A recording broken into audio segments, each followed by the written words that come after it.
Okay, so we're going to talk about something that's, well, it's a little uncomfortable. It's something so many of us go through, but we almost never say out loud. What happens when the spark, the desire in a long-term relationship just kind of goes out? You know that quiet, awful little voice in your head? This is what it sounds like. It's a confession that feels heavy, one that's usually full of shame, like you're admitting to something terrible. And it can make you feel so alone. But here's the thing, and I really want you to hear this. You are not alone, not even close. This is an almost universal experience. That roaring fire you have at the beginning, it's natural for it to calm down into a warm glow. The real question is, what do you do when you're worried that glow is about to flicker out completely? So first, let's just sit with that unspoken confession. That feeling that's so tough to even admit to yourself. I'm guessing these are the big, scary questions bouncing around in your mind. Can you stop this from happening in the first place? If it's already happened, can you get it back? Or is it just over? We're gonna unpack all of that, and the answers are probably not what you think. All right, so why does this happen? To really get it, we have to look at the chemistry, what's literally going on inside our brains. I want you to think back to the very beginning. Remember that? The slightest touch felt like an electric shock.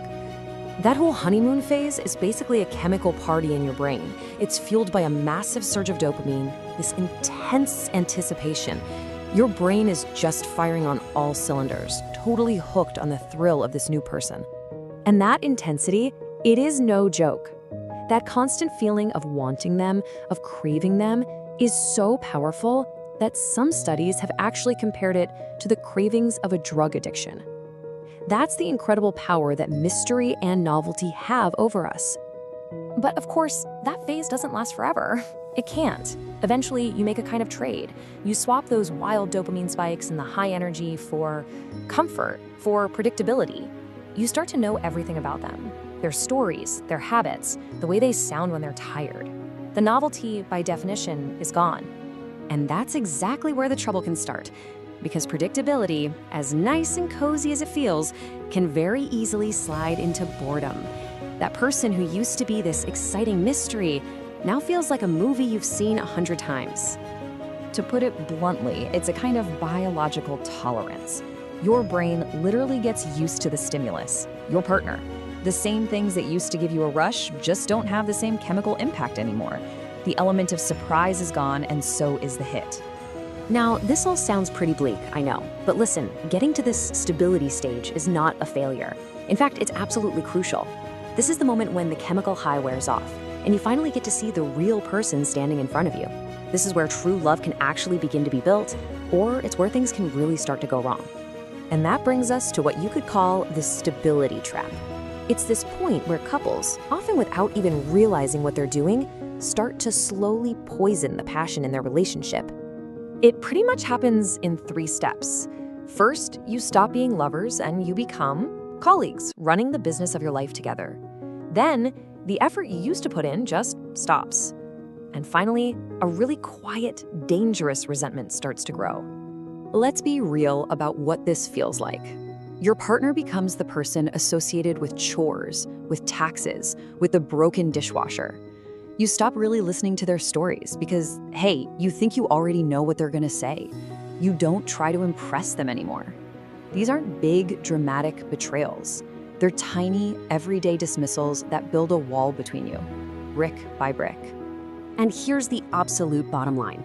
All those little annoyances and unsaid frustrations, they curdle into resentment.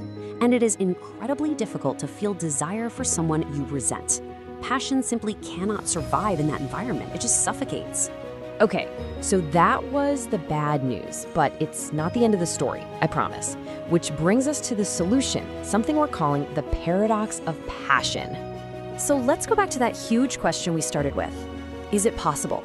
Can you actually keep sexual attraction from just fading away into nothing? Well, the answer is kinda yes and kinda no. You can't hack your own biology. That insane high-intensity honeymoon feeling is never coming back in the same way because it was based on novelty. But, and this is a huge but, yes, you can absolutely stop your relationship from becoming a passionless roommate situation.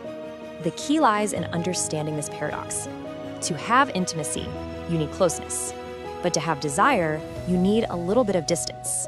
You have to be close enough to really know and love your partner, but you also need enough space between you for mystery and wanting to have room to breathe. So, what does creating distance actually mean? Let's be clear, it does not mean being emotionally cold or unavailable. It means being your own person, having your own friends, your own hobbies, your own interests. It's about fighting that urge to just merge together into one predictable blob. This is a perfect real-world example. When this person's partner watches him compete as an athlete, she's seeing a totally different side of him. In that moment, he's not just the guy who helps with bills, he's this separate, capable, passionate individual in his own world. And that right there is the secret. We are all more than just one thing. Desire is fueled by getting these little glimpses of the other versions of our partner, the sides we don't see every single day. It reintroduces that little spark of discovery, of admiration, of mystery. So I'll leave you with this question to really think about. What's a part of yourself that your partner rarely gets to see anymore?